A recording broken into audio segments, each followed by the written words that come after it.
c'est le vendredi saint et dans le monde entier, des hommes et des femmes vont rappeler la mort de Jésus, sa passion et son œuvre accomplie à la croix. Je voudrais pour cette occasion particulière rendre un simple témoignage à la valeur du précieux sang de Jésus. Et pour ce faire, j'ai choisi un verset de la Bible qui se trouve dans le livre de l'Exode que j'ai sous les yeux, au chapitre 12 et au verset 13. Écoutez cette parole de la Bible. Le sang vous servira de signe sur les maisons où vous serez. Je verrai le sang et je passerai par-dessus vous et il n'y aura point de plaie qui vous détruise. Permettez-moi de vous poser cette question. Sous quel signe êtes-vous? Parfois, certaines personnes, pour y répondre, me disent « moi je suis balance, moi je suis taureau » et pour ceux qui sont nés dans la période de mars, ils sont poissons.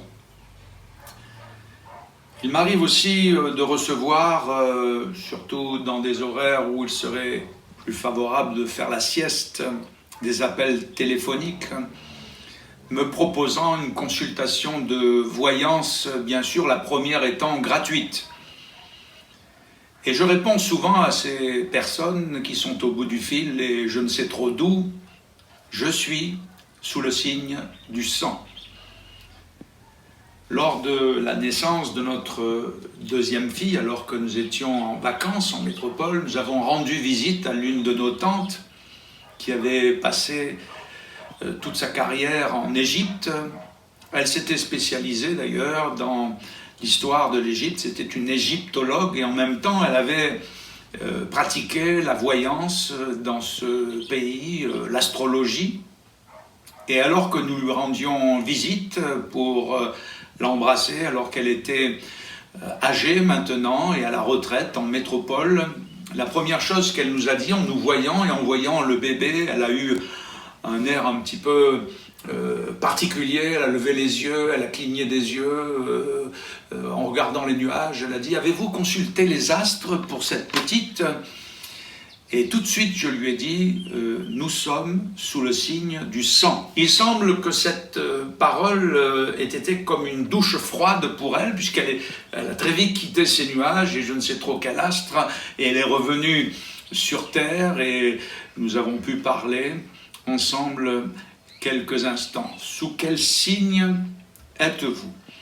J'aimerais vous proposer aujourd'hui de vous placer sous le signe du précieux sang de Jésus. Pourquoi accordons-nous autant de valeur au sang de Jésus? Pourquoi la Bible accorde autant de valeur au sang de Jésus? Eh bien, l'une des raisons essentielles, c'est que c'est écrit dans la Bible. Un jour, un homme du nom de Pilate a pu dire « Ce que j'ai écrit, je l'ai écrit ». Si un homme a pu dire cela, à plus forte raison, Dieu, s'il écrit sa parole, s'il permet que sa parole nous parvienne aujourd'hui par le moyen de la Bible d'une manière écrite, eh bien Dieu peut dire « Ce qui est écrit est écrit ». Je n'ai pas le temps aujourd'hui, vous le comprendrez fort bien, de vous citer tous les versets de la Bible parlant du précieux sang de Jésus et de sa valeur, mais il m'a paru souhaitable d'en citer quand même quelques-uns. Écoutez, celui de la lettre de Paul aux Éphésiens au chapitre 1er et au verset 7, il est écrit qu'en lui, donc en Jésus, nous avons la rédemption par son sang, le pardon des péchés selon la richesse de sa grâce. C'est au chapitre 1er et au verset 7. Dans la lettre aux Hébreux au chapitre 9 et au verset 22, il est écrit, c'est écrit, sans effusion de sang, il n'y a pas de pardon. Un peu plus loin, dans la première lettre de l'apôtre Jean, au chapitre 1er au verset 7, Il est écrit, c'est écrit, et ce qui est écrit est écrit. Le sang de Jésus nous purifie de tout péché. Et enfin, cette parole extraordinaire du dernier livre de la Bible qui a souvent été mise en musique d'ailleurs, et peut-être vous en connaissez quelques mélodies sur ces paroles, à celui qui nous aime et qui nous a délivrés de nos péchés par son sang. À lui soit la gloire et la puissance au siècle des siècles. Amen. C'est dans l'Apocalypse au chapitre 1er et au verset 5. Voyez-vous, si nous accordons et si l'Évangile accorde autant de valeur au précieux sang de Jésus, c'est parce que c'est écrit. Et le ciel et la terre passeront, mais ces paroles ne passeront point. Un jour, un journaliste bien intentionné a posé cette question à un prédicateur de l'Évangile. Pourquoi retrouve-t-on la trace du sang dans toute la Bible? Et avec un peu d'indignation, ce journaliste disait « Votre Dieu est un Dieu de sang ». Dans l'Ancien Testament, il y a des sacrifices pratiquement tous les jours. Et dans le Nouveau Testament, c'est le sang de Jésus. Et ce prédicateur de l'Évangile a répondu « S'il n'y avait pas le sang pour pardonner le péché, s'il n'y avait pas l'odeur du sang pour couvrir l'odeur du péché, s'il n'y avait pas la puissance du sang pour nous délivrer de la puissance du péché, oui, le sang de Jésus nous sert de signe. Le sang vous servira de signe et d'être placé au bénéfice de ce sang, sous le signe du sang de Jésus, c'est d'avoir en son âme et conscience, quand on les a confessés à Dieu, lui, il est fidèle et juste pour nous pardonner nos péchés à cause de l'œuvre de Jésus à la croix. Christ est mort, chers amis, il est mort pour nos péchés. Il n'est pas mort d'accident, la croix n'est pas un accident. Il n'est pas mort de maladie, Jésus était en pleine et en parfaite santé. Il n'est pas mort de vieillesse, il avait environ 33 ans alors qu'il agonisait et qu'il mourait en croix il y a environ 2000 ans. 33 ans, c'est la force de l'âge, n'est-ce pas? Il n'est pas mort d'une overdose pour avoir consommé trop d'alcool, pour avoir trop mangé ou pour avoir consommé de la drogue. Mais la Bible déclare que Christ, au temps marqué, il est mort pour nos péchés. Il est mort pour vos péchés. Il est mort pour mes péchés. Et il n'y a dans la Bible que le sang de Jésus qui soit qualifié de précieux. C'est le précieux sang de Jésus. Le sang des animaux ne l'est pas. Il est impossible que le sang d'un animal, quel qu'il soit, que ce soit un agneau, que ce soit un bouc, que ce soit une vache et même une vache rousse, il est impossible que le sang des animaux puisse purifier le péché. Et si dans la Bible, et particulièrement dans la première partie de la Bible, qui est appelée l'Ancienne Alliance ou l'Ancien Testament, il y a eu des sacrifices d'animaux, parce qu'il y avait une période d'attente, il y avait une période d'imperfection jusqu'au sacrifice parfait, jusqu'au sacrifice définitif de Jésus. Le sang des humains ne peut pas être qualifié de précieux. S'il a plus de valeur qu'une brebis, si un homme vaut plus qu'une brebis, le sang des humains, hélas, il est contaminé. Nous avons tous entendu parler, il y a quelques années de cela, en France métropolitaine, du scandale du sang contaminé. Voyez-vous, il y a un drame qui est encore pire que celui où notre sang serait contaminé par le virus du Covid-19 ou par le virus du sida. Il y a un drame qui est pire que celui-ci, c'est que notre sang, le sang des humains, il est contaminé par le péché. Et seul le sang de Jésus est qualifié de précieux dans l'Évangile et dans toute la Bible, parce que son sang n'est pas contaminé. Il n'est pas contaminé par le péché. Et l'Écriture nous dit, par la bouche de l'apôtre Pierre, que ce n'est pas par des choses périssables, par de l'argent ou par de l'or que vous avez été rachetés mais par le sang précieux de Jésus. Jésus est donc venu pour ôter le péché. Et si quelqu'un vient à lui et se place sous l'abri de son sang, la Bible dit le sang vous servira de signe, alors il peut obtenir une conscience purifiée, il peut avoir un cœur lavé, et votre cœur peut être purifié, votre conscience peut être lavée par le précieux sang de Jésus. Dans le dernier souper que Jésus a pris avec ses disciples avant sa mort, l'Évangile nous montre que dans la nuit où il fut livré, il a pris du pain, il a rendu grâce, il a dit « c'est l'image de mon corps qui est rompu, donné pour vous ». Et puis, en particulier, il a pris une coupe dans laquelle il y avait le fruit de la vigne, et la distribuant à ses disciples, en disant « buvez-en tous », il a dit « ceci est mon sang, le sang de l'alliance, qui est répandu pour beaucoup, pour le pardon des péchés ». Et voyez-vous, d'être sous le signe du sang, je suis sous le signe du sang, eh bien, nous place à l'abri, sous le sang de Jésus, pour avoir le pardon de nos péchés, parce que Jésus à la croix a pris notre place. Il s'est substitué à chacun d'entre nous. Permettez-moi de vous raconter cette anecdote d'un fait divers qui est arrivé dans la ville de New York, où une jeune fille venait d'avoir son permis de conduire. Elle a pris la voiture de ses parents. Et là, dans la ville, sur une voie rapide, elle a fait une infraction pour avoir transgressé le code de la route et celui de la vitesse en particulier. Elle l'a dépassé de 3 fois plus.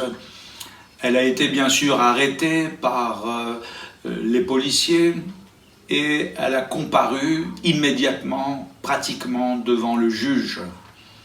Et alors qu'elle était à la barre et que le juge, avec toute la cour, était là, le juge s'est levé, il a dit « il faut en finir » et il a eu un jugement dur, sévère et implacable vis-à-vis de cette jeune fille. Il faut en finir avec la folie, avec les morts sur les routes par la vitesse. Il faut arrêter, il faut arrêter. Et il a donné une peine sévère à cette jeune fille. Il lui a donné une amende très sévère. Et puis ce juge qui avait été implacable, dur dans sa sentence, à un moment donné, il s'est levé, il a enlevé ses habits de juge et il est venu à la barre auprès de cette jeune fille. Il lui a mis la main sur l'épaule et il a dit devant tout le monde « Eh bien, je vais payer pour elle, je vais payer l'amende de l'infraction pour elle. » Bien sûr, ce juge était juge et il a exercé la justice, mais on a compris que ce juge était aussi le père de cette jeune fille. Et en tant que père, il était plein d'amour, il était plein de compassion. Et voyez-vous, cette simple anecdote nous rappelle que Dieu, qui est le juste juge, dont la justice est impartiale, dont la justice est claire et limpide comme le cristal, il a un jour laissé son trône, il a laissé pour chacun d'entre nous son ciel de gloire, il s'est abaissé, il a laissé ses habits de juge, et en Christ, il est venu plein d'amour, plein de compassion, et il est venu payer la dette de nos fautes. Nous n'aurions jamais pu nous en acquitter devant Dieu, mais Jésus est venu la payer à notre place. C'est pour cela que, par son sang, Jésus devient le médiateur entre Dieu et les hommes. Il est écrit dans ce passage que j'ai sous les yeux, car il n'y a qu'un seul Dieu, et aussi un seul médiateur entre Dieu et les hommes, Jésus-Christ, homme, qui s'est donné lui-même en rançon pour nous tous. C'est dans la première lettre de Paul à Timothée au chapitre 2 et au verset 5. Je ne connais pas de plus grande puissance que celle du sang de Jésus. la puissance du sang de Jésus est la plus grande puissance que je connaisse. La puissance de la croix est la plus grande puissance que je connaisse. C'est une puissance de Dieu pour la protection. C'est une puissance de Dieu pour la délivrance. Et si vous avez besoin d'une délivrance, quelle qu'elle soit, d'une addiction, de la violence, de la haine qui est dans votre cœur, eh bien, d'un péché qui vous lie, la puissance du sang de Jésus est en mesure de vous en délivrer. C'est une puissance pour la guérison. Si vous avez besoin de guérison dans votre corps, quelle que soit votre maladie, quel que soit votre état de santé, par les meurtrissures de Jésus, la Bible dit que vous avez été guéris.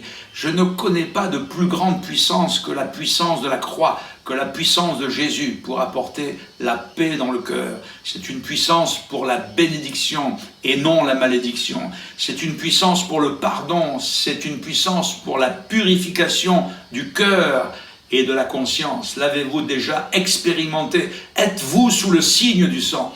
Je suis, pour ma part, sous le signe du sang de Jésus. Et à cause du sang de Jésus et de la croix, j'ai la certitude d'aller au ciel, quoi qu'il arrive, que je vive ou que je meure, j'ai la certitude d'aller au ciel, car le sang de Jésus nous ouvre le ciel. Permettez-moi de vous raconter ce rêve où un jour, les portes du ciel s'ouvraient, un ange était là, à l'entrée de la porte du ciel, quand un homme extrêmement religieux, ça se voyait dans les signes qu'il avait sur lui, dans les habits qu'il avait sur lui, est arrivé à la porte du ciel et il s'y apprêtait à y entrer. Quand l'ange qui était à la porte lui a mis la main dessus, l'épaule lui a dit « Stop, on n'entre pas ici n'importe comment ». Et ce religieux a dit, mais je suis un homme religieux, j'ai pratiqué ma religion, mes abstinences, mes carêmes, mes pèlerinages, mes prières, mes jeûnes, etc. Tout au long de ma vie, pratiquement, j'ai consacré ma vie à la religion. Et l'ange lui a dit, ça ne suffit pas, car la religion sans la rédemption, c'est comme un chèque sans provision. Il y a eu ensuite un homme savant qui est arrivé et il faisait étalage de ses connaissances, il était super diplômé et il s'est apprêté d'entrer par la porte du ciel avec tout cet attirail, mais l'ange lui a mis la main sur l'épaule et il lui a dit « Stop !» et le savant a été surpris, qu'est-ce qui se passe? On n'entre pas comme cela? Et l'ange lui a dit « Non, ça ne suffit pas, ça ne suffit pas ».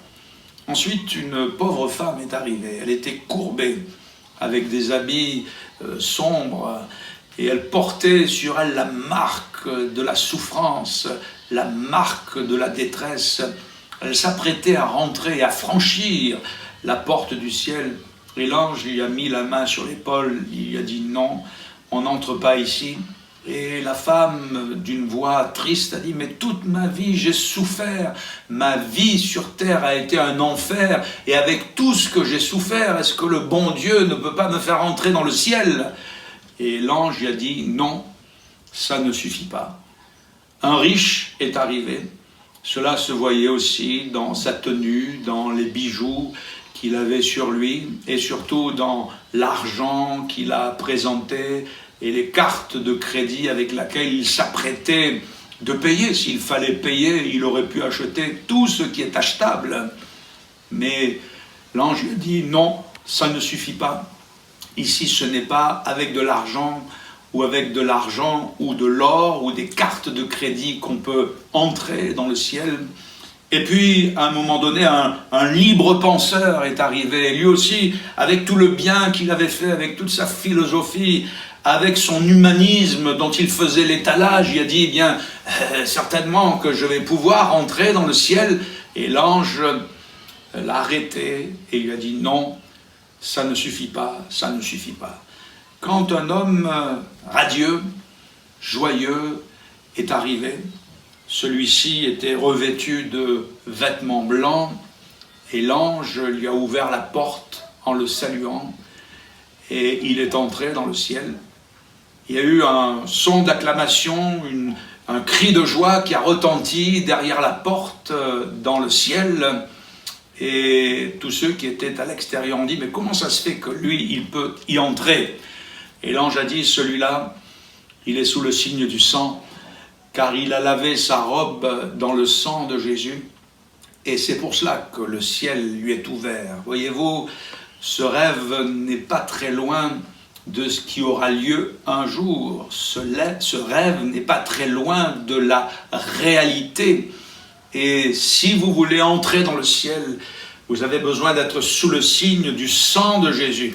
Et vous l'avez très bien compris, chers amis, ce signe n'est pas un signe ostentatoire, ce n'est pas un bijou, ce n'est pas un porte-bonheur, ce n'est pas un talisman, ce n'est pas non plus un tatouage que vous pouvez mettre sur votre corps. Ici, la matière, ou comme l'a dit Jésus, la chair, ne sert de rien. Et il convient que vous ayez la foi pour vous approprier pour votre propre vie la valeur du sang de Jésus et la puissance du sang de Jésus. C'est pour cela que l'Évangile nous dit que l'Évangile, c'est une puissance de Dieu pour le salut de toute personne qui croit. Et aujourd'hui, vous pouvez croire. Aujourd'hui, vous pouvez invoquer le nom de Jésus. Et vous pouvez, cher ami, croire en la valeur du précieux sang de Jésus. Vous pouvez venir à lui, vous réfugier à l'abri de son amour. Et rien ne pourra vous en séparer. Personne ne pourra vous en séparer.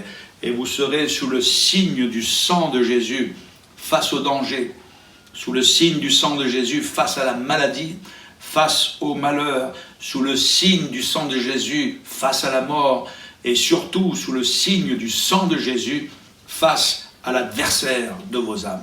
Oui, aujourd'hui, croyez, appropriez-vous à votre propre vie, pour votre propre vie, la valeur du précieux sang de Jésus. Et vous pourrez dire, comme je le dis, comme la Bible nous invite à le croire, je suis sous le signe du sang, je suis sous le signe du sang, je suis sous le signe du sang. Que Dieu vous bénisse.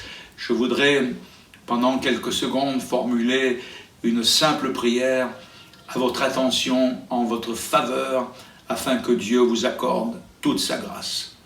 Seigneur, nous avons parlé en relation et en accord avec la Bible, avec la valeur de ton précieux sang.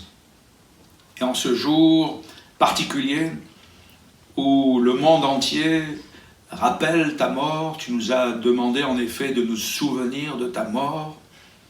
Seigneur, je te prie pour que la valeur de ton précieux sang soit appliquée dans chacun de nos cœurs, chacune de nos consciences, à la fois pour tous les auditeurs, pour tous les téléspectateurs et pour moi-même.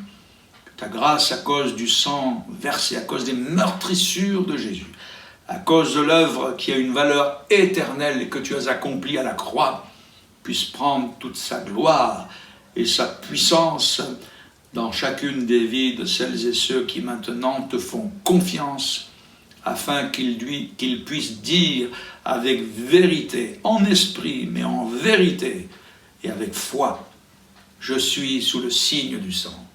Je suis sous le signe du sang. Gloire à ton nom, Jésus.